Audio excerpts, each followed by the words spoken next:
Well, what do we have here? I'm Captain Barkell, and I'm here to introduce you to the basics of Army generalship. You have the money for the commission. Let's see if you've got the brains to go with it. A general needs to survey the battlefield to command his troops. This is a distant view, enabling you to see a lot of your army at once. If you want to zoom in to take a closer view, roll the mouse wheel forward, or just press and hold the page up key on your keyboard. Well, I'm glad that didn't prove too difficult. To zoom back out, simply roll the mouse wheel backwards, or press and hold the page down key on your keyboard. Good to see you've picked up the basics. You don't want to stare ahead all the time, so here's how to rotate the view. Press and hold the C button on your keyboard. Now, while holding the C button, move your mouse left or right. As you can see, the view rotates left or right horizontally according to the movement of your mouse. You make it look as easy as it actually is. Now practice the horizontal rotation for a while. Well, that's enough of that. That's horizontal rotation.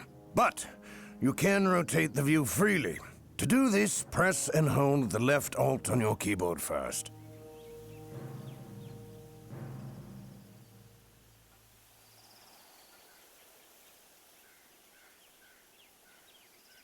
Now move your mouse anywhere. As you'll see, the view rotates wherever you move the mouse. Try it out and see for yourself. Have you done this before? You seem like a natural. In the heat of battle, you'll be zooming and rotating the view like there's no tomorrow. However, in some dangerous situations, it's very important that you set the view back to its default position. To set your view to its default position, just press the space bar on your keyboard. Have a go now. Praise be to Sigmar! Now, zoom and rotate the view again, and then go back to the default position.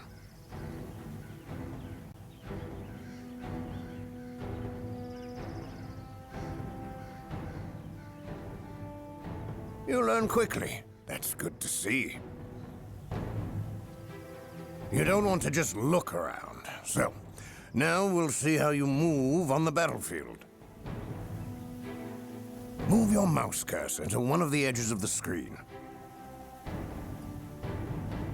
There's also a different way to change the view. If you press and hold the mouse wheel or the N key on your keyboard, you can pan the view.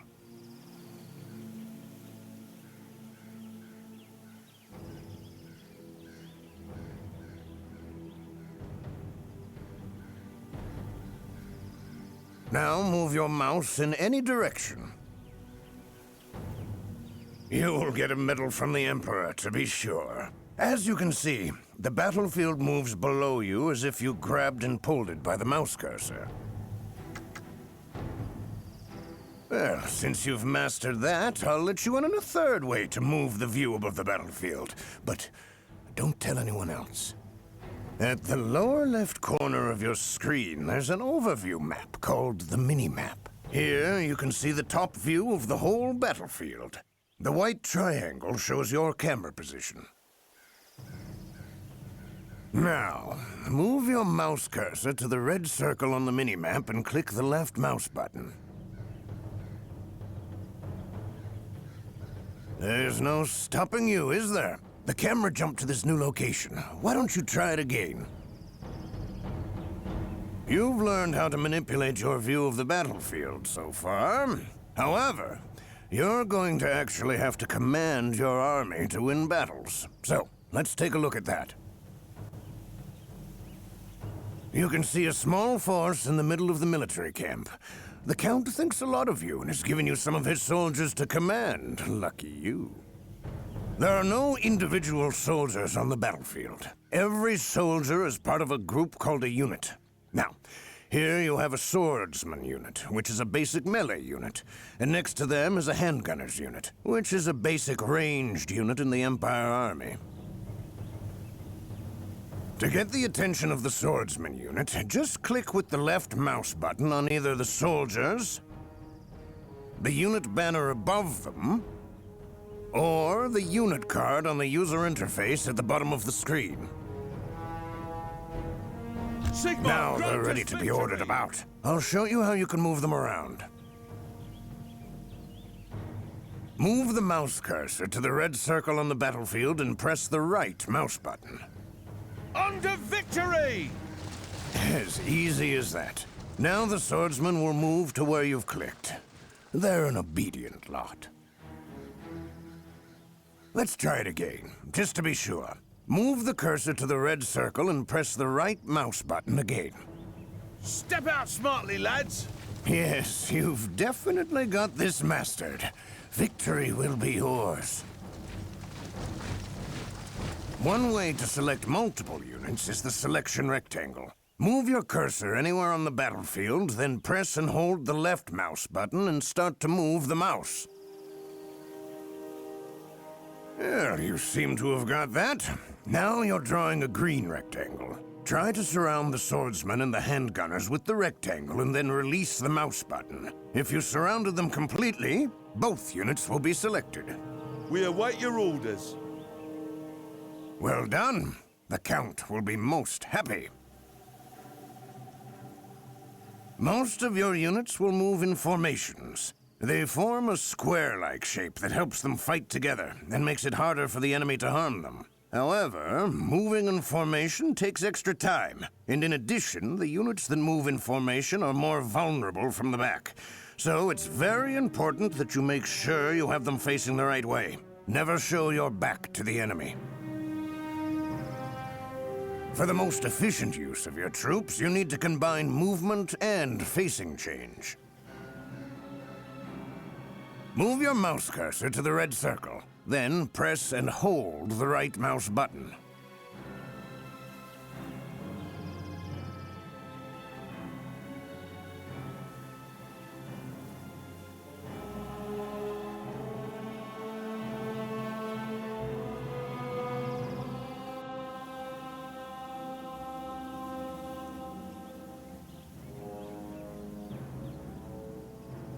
Sigma, grant us victory! Good. Well, you can see that after a short while, the green arrow appears below the mouse cursor.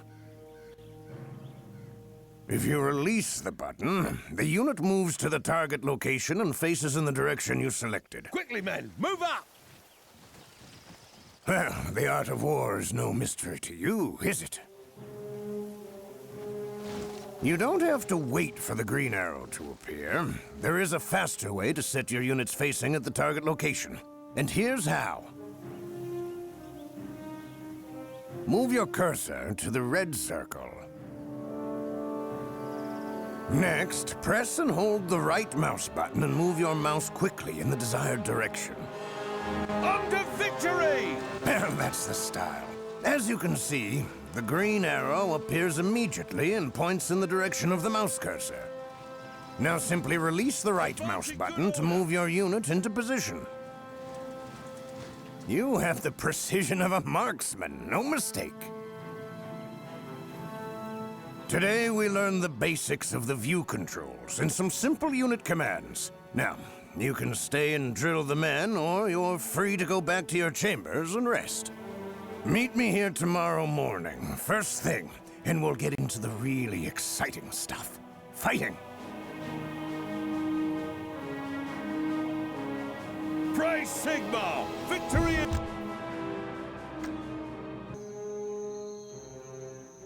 Well, glad to see you up bright and early. Today, I'll continue with your lessons on the fundamentals of battle. Before a battle begins in earnest, the game is paused and you can deploy your units. However, you can't just put them wherever you like, only in an area called the deployment zone. It is marked out by small flags. And now, there are your two units from yesterday, the swordsman and the handgunner units. Let's see how you can move them within the deployment zone. First, order the swordsman by clicking on them. Sigma, That's grant right. us victory! Now, move your cursor over the red circle and press the right mouse button. Let none bar our path! All good. Now the swordsmen are moved to the new location immediately. During the deployment phase, you can rotate your units in the same way you did yesterday. Now that you've learned how to deploy your army, let's move on. Click on the End Deployment Phase button at the top of the screen to finish your deployment. Now select your swordsman unit again. Step out When a smartly, unit is lads. selected, you can see its command buttons at the lower right corner of the screen. This is the command panel. Now we'll learn the basic commands. The upper left button on the command panel is the stop. If the selected unit is moving and you click on the stop button, the unit stops immediately. Select the swordsman and practice the stop command. The darkness shall not Step out defeat smartly, us. Lads. That's it. You've got the hang of that. Now let's move on to ordering your units to run. The upper right button on the command panel switches between walk and run. Unless you've told them to run, a unit will walk. However, if you click on the run button, they will run when you order them to move. Why don't you try it on the swordsman? Select them, switch the button to run, and then send them to the red circle.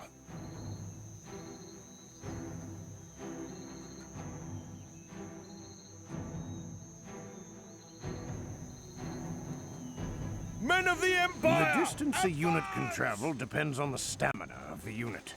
The stamina is shown below the unit card. All right, let's look at some of the formations units can adopt. On the bottom of the command panel, you can find the two formation buttons. With the left button, you can change the unit's formation from line to column and vice versa. In column formation, the units can march faster and move through terrain more efficiently, but it is not great for fighting. In line formation, the unit charges and fights more effectively, but is harder to move around. Now, select one of your units and order them to change formation a few times. We await your command. Reform on my command. That's line and Reform column, on my but there's command. also open and loose formation, too. With the right-hand formation button, you can switch the unit between tight and loose formation. In tight formation, the unit will charge and fight faster, while in loose formation, area spells and siege weapons used by the enemy are less effective against them. Now, select one of your units and try the loose and tight formations. We await your command. Break ranks and spread You've out. mastered formation changes. Well done. Well, that's enough about moving your units around. You want to know how they fight, don't you? We'll leave the camp now. The forests in these remote lands are infested with all manner of vile creatures. But a well-trained fighting force such as yours should be safe. Select your swordsmen and move them to the red circle outside the military camp. Victory! Get or moving, you death! lazy curs! Great, there's some goblins. These evil greenskins are well known for their cruelty and cowardice. I think they'll be a perfect test for your command skills. Select the swordsman, and then move the cursor above the goblins. As you can see, the cursor changes, representing that it is over an enemy you can attack. Now press the right mouse button on the goblins. That's the spirit. Now your swordsman will attack the goblins. You can see that when your swordsmen are close enough, they charge. It's important that you charge first if you can, as charge impacts the foe and causes more damage to them.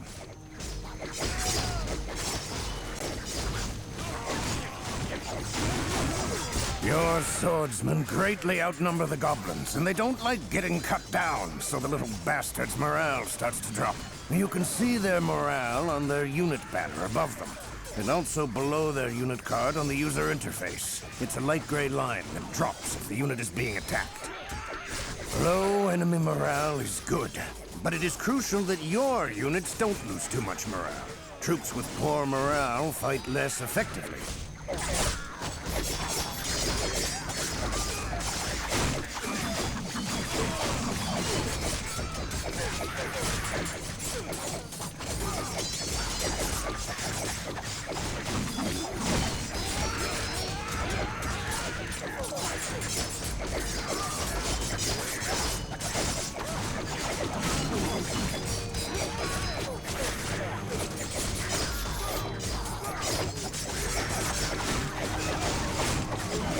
your swords with blood!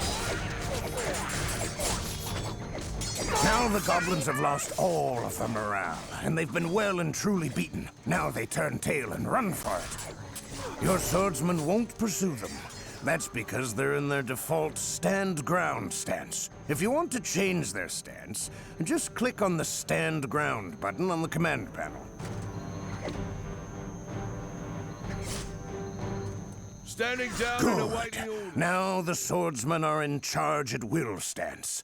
If a unit is in the charge at will stance, they'll automatically pursue fleeing enemies, and they'll attack on their own initiative if an enemy is near them or if they're shot at by enemy units. Your swordsmen are a melee unit, like most of the units you'll command. They have to move close to an enemy to fight them. However, there are ranged units that can fire from a long distance, like your handgunners. You should be looking forward to this.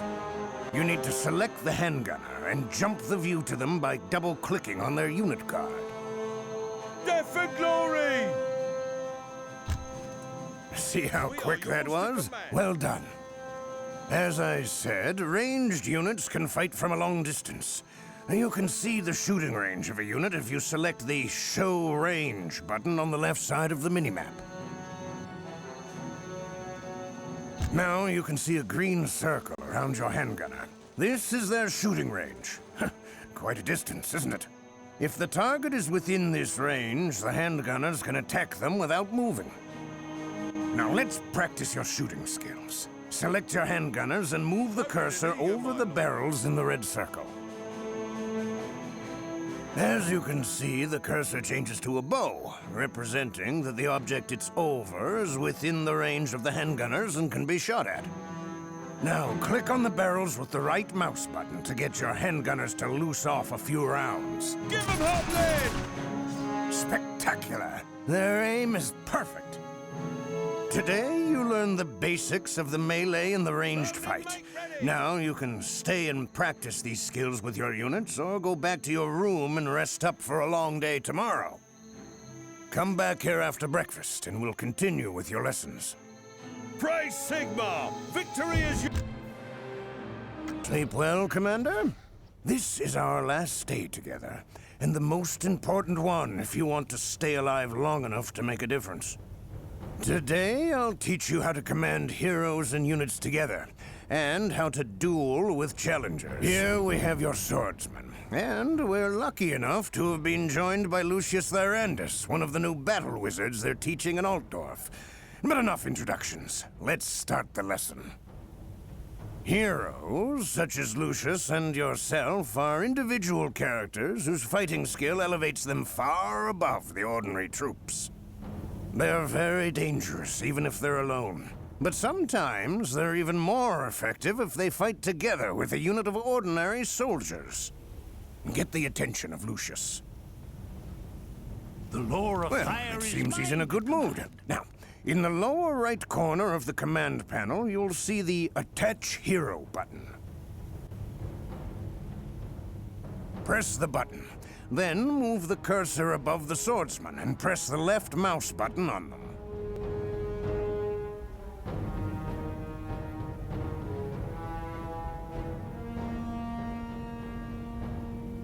Do not be afraid. I can control my power. Very nicely done. Now you've asked Lucius to join the swordsman unit. From now on, they'll all move and fight together. It's time to leave the camp again, so keep your sword handy. I hope that we'll be as lucky as yesterday and find some weaker foes. Select your swordsmen and move them to the red circle stand outside ready the to camp. fight. I follow the flame.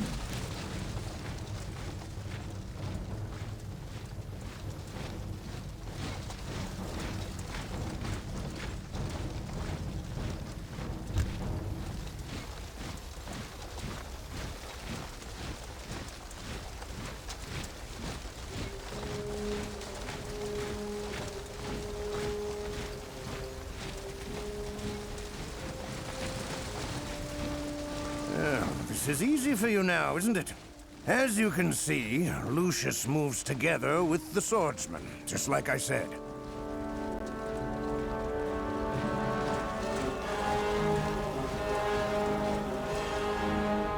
Sigmar's blessings, it seems that this small clearing behind the trees is a meeting point for the Greenskins.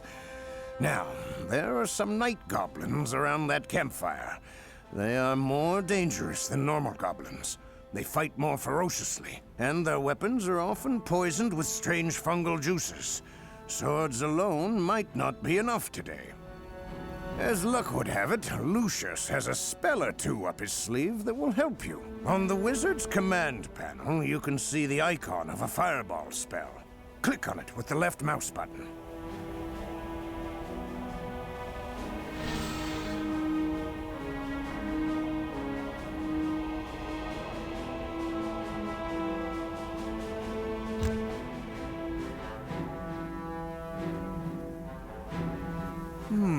This will be entertaining. See how the cursor's changed to a crosshair? Now, move it above the goblins and press the left mouse button on them to give them a good roasting. Fantastic. I love these bright wizards. They're so explosive. Watch out, though. You've attracted the night goblins' attention, and they'll attack you. Now that the night goblins are attacking, it's time to use some protective spells. Bright wizards know some very effective battle spells. One of them is the Flaming Shield of Andor. It's a magical fire shield that protects the wizard and his unit for a while. Click on the icon of the Flaming Shield of Andor now. See, that wasn't hard, was it? The wizard and his unit are now protected while the spell is cast.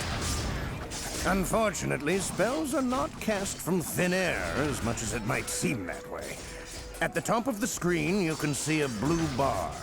This is the Army Power Pool, showing how much magical energy the Army has gleaned from the winds of magic. Every spell cast, and even the skills used by heroes, cost power.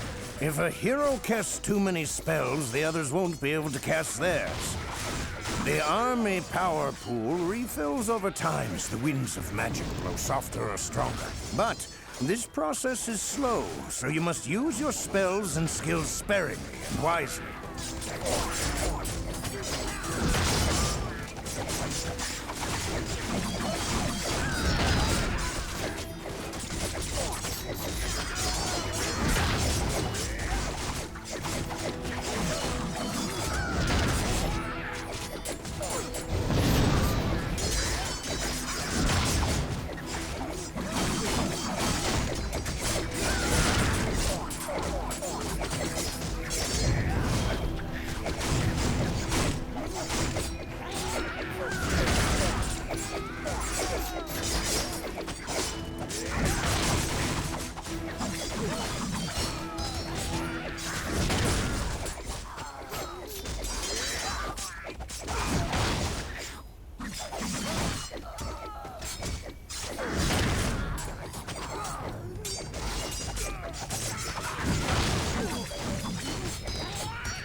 Thanks to the magic of Lucius, you've annihilated those pesky night goblins. After defeating the night goblins, your wizard gained experience, and now has enough to increase his powers. You can see this because his level has increased.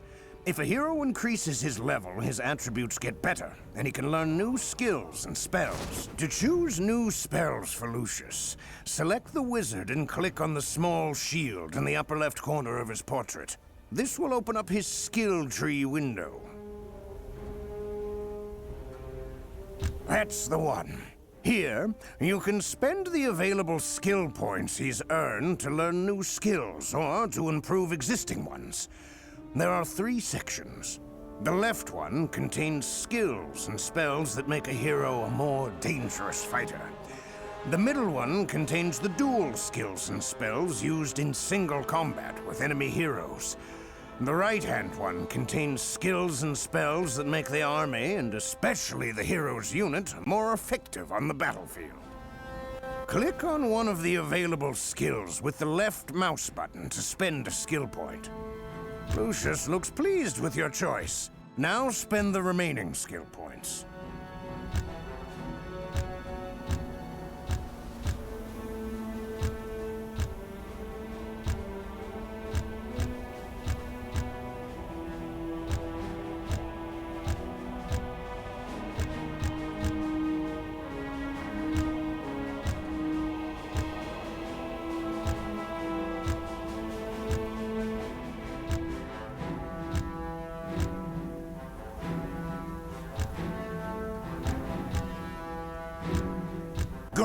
now that you've spent all of the remaining skill points, watch him go for that gold. Your wizard has picked up the goblin's treasure. It's a healing potion they took from the apothecary. Its icon has appeared on the user interface. So now let's use it. Click with the left mouse button on the icon of the healing potion. So it's selected now and you can activate the item. It's healed the wizard, and because it can only be used once, its icon has disappeared. Lucius is looking more perky now, though. Your heroes can have many items. If you want to see or edit them, you'll have to open his character window. Its button can be found on the user interface, below the selected hero's portrait. Yes, that's the one. And now you've opened the character window of your wizard. The upper part of the window contains the statistics of the hero. Below it, you can see the items he uses, split across 8 slots. Move your cursor above them to see their details. Below the active items, the hero's bag can be found. If there's no free slot for an item, it can be put into the bag. Later, it can be sold in a city or placed in a slot that becomes empty, so you don't have to throw it away. Well, that's your command skills polished. But what about your fighting skills, huh? Time to duel! If 2 enemy heroes meet on the battlefield, they can challenge each other. In this case, they'll clash in a heroic duel. During a duel, nobody and nothing can harm them except the hero they fight with. Captain Vandergaard and Commander Kreese will help me show you the basics of dueling. They will imitate a fight for you. First of all is the challenge itself. Select Captain Vandergaard.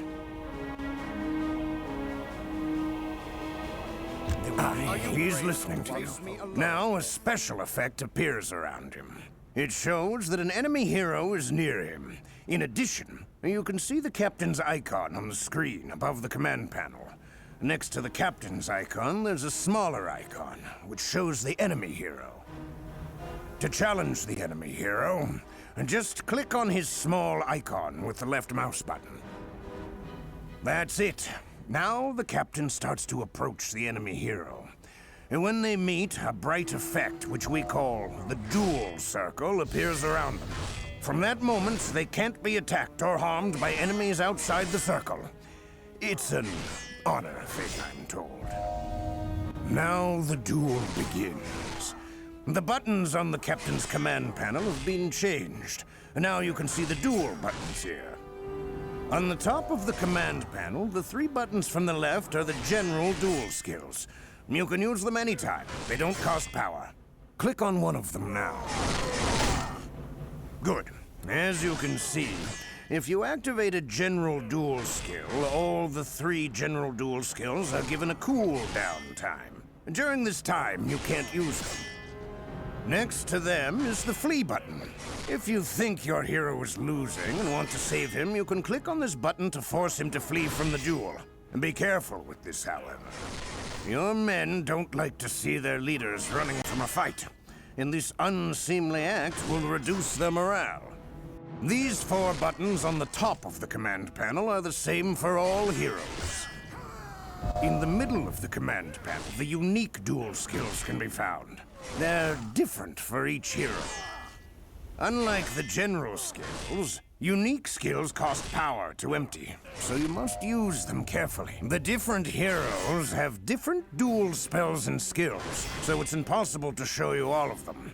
It's up to you to study and learn the skills of the heroes in your army, so the learning doesn't finish when you leave here. Well, you've managed to complete the training. Pretty quickly, I might add. It was just a short series of lessons, but you're ready to begin the fight against the evil of this world. As you battle for the Emperor, you'll meet powerful enemies, find ancient magic items, and build huge armies. Just remember the basics you've learned over the last 3 days and keep an open mind. And you'll become a great general. That said, if any time you have questions or want to know more, check your sacred text. The one called the User's Manual. Fight well, and may Sigmar guide your steps. Praise Sigma! Victory is